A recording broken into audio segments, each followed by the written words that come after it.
আমরা নানাভাবেই দেখি যে ভিডিও ভাইরাল হয়, ভিডিও ভাইরালে শেখ হাসিনা কথা বলছেন, বক্তব্য রাখছেন তার কোনো নেতার সাথে, সে গাইবান্ধার গোবিন্দগঞ্জ হোক, সে সাতক্ষীরা হোক, গোপালগঞ্জ হোক, কোনো না কারোর সাথে তিনি কথা বলছেন।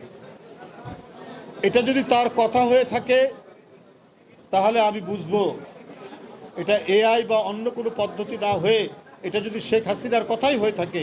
কারণ এখন পর্যন্ত আমরা নির্ভরযোগ্য যা পেয়েছি তাতে মনে হয়েছে এটা শেখ হাসিনারই বক্তব্য।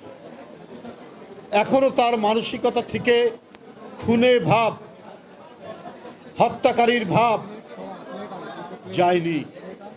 তিনি এখনও প্রতিহিংসা এবং প্রতিশোধে ভুগছেন। তার মধ্যে কোনো ধরনের অনুশোচনা সৃষ্টি হয়নি। তিনি যে আবু সাইদ হত্যা হয়েছে, যে হত্যাকাণ্ডের মধ্যে দিয়ে সারা বাংলাদেশে অগ্নিস্ফুলিঙ্গের যে প্রবাহ বয়ে গেছে, যার পথরেখা ধরে আমরা মুগ্ধের আত্মদান দেখেছি, আমরা আত্মদান দেখেছি আহনাফের, আমরা আত্মদান দেখেছি ফয়াজের, ওই সমস্ত শিশু বাচ্চারা, ওই সমস্ত কিশোররা কি নির্ভীকভাবে, কি নির্ভয়ে নিজের শার্টের বোতাম খোলে শেখ হাসিনার র্যাব পুলিশের বুলেট বরণ করে নিয়ে তাকে পদত্যাগে এবং দেশ ছাড়তে বাধ্য করেছে। এই আত্মদান, এই মহিমান্বিত যে আমরা যে রূপ দেখেছি মহিমান্বিত আত্মদানের, সেই রূপ পৃথিবীর অন্য কোথাও দেখা গেছে কিনা তার কোনো দৃষ্টান্ত আছে কিনা আমাদের জানা নেই, যে এটি বাংলাদেশে আমরা দেখেছি। বন্ধুরা আমার, এই যে ছোট বাচ্চাদের রক্ত নিংড়িয়ে নিয়ে এই শিশু কিশোর, primary school, high school, college, ইউনিভার্সিটির ছাত্রদের রক্ত পান করার পরেও শেখ হাসিনার রক্ত তৃষ্ণা এখনো মিটছে না। তিনি তার নেতাদেরকে বক্তব্য রাখছেন যার ভিডিও ভাইরাল হয়, তোমরা প্রতিশোধ দাও, তোমাদের বাড়িতে আগুন দিয়েছে, তোমরা পাল্টা আগুন দাও। এটা কোনো জাতীয় নেত্রী বলতে পারে? আরে আপনার নেতা ওবায়দুল কাদের বলেছিল যে আওয়ামী লীগ যদি ক্ষমতায় না থাকে, কখনো বলেছে 1 লক্ষ লোক মারা যাবে, কখনো বলেছে 5 লক্ষ লোক মারা যাবে, কখনো বলেছে 10 লক্ষ লোক মারা যাবে।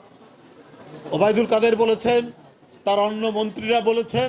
কই এত বড় একটি দুনিয়া কাঁপানো গণ আন্দোলন ঘটে গেল, আপনার পুলিশ, বিজিবি এবং র্যাবের গুলিতে এত মাসুম বাচ্চার জীবন কেড়ে নিলেন, কেড়ে নেওয়ার পর আপনি দেশ ছেড়ে যেতে বাধ্য হলেন। কই একটা তো ঘটনা ঘটেনি, কাউকে হত্যার কোনো ঘটনা ঘটেনি। বিশেষ করে 5 তারিখ এবং 6 তারিখে তো প্রলয়ঙ্কারী কাণ্ড হতো, তারপরেও তো হয়নি। তাহলে আপনারা বলেছেন মানুষকে বিভ্রান্ত করার জন্য, মানুষকে ধোঁকা দেওয়ার জন্য, ধাপ্পাবাজি দেওয়ার জন্য। কারণ আপনাদের অমল ধবল যে লক্ষ্য, সেটা হলো ক্ষমতাকে ধরে রাখা, অবৈধ ক্ষমতা ধরে রাখার জন্য আপনারা জনগণের কাছে বিভ্রান্ত তৈরি করার জন্য কথাগুলো বলতেন। ক্ষমতা কেন ধরে রাখবেন? কারণ মেট্রো রেলের টাকা আপনাদের চাই, ফ্লাইওভারের টাকা আপনাদের চাই, পদ্মা সেতুর টাকা আপনাদের চাই। এই টাকা দিয়ে আপনারা মালয়েশিয়া, আপনারা কানাডা, আপনারা দুবাই, আপনারা ইউরোপে আপনাদের সন্তান যাতে কিয়ামতের সময় পর্যন্ত ভালোভাবে সুখে শান্তিতে ঝাড়বাতির আলোর মধ্যে বসে তারা জীবনযাপন করতে পারে, সুখের জীবনযাপন করতে পারে, সেই চেষ্টা নেওয়ার কারণেই এই টাকাগুলো আপনারা পাচার করেছে।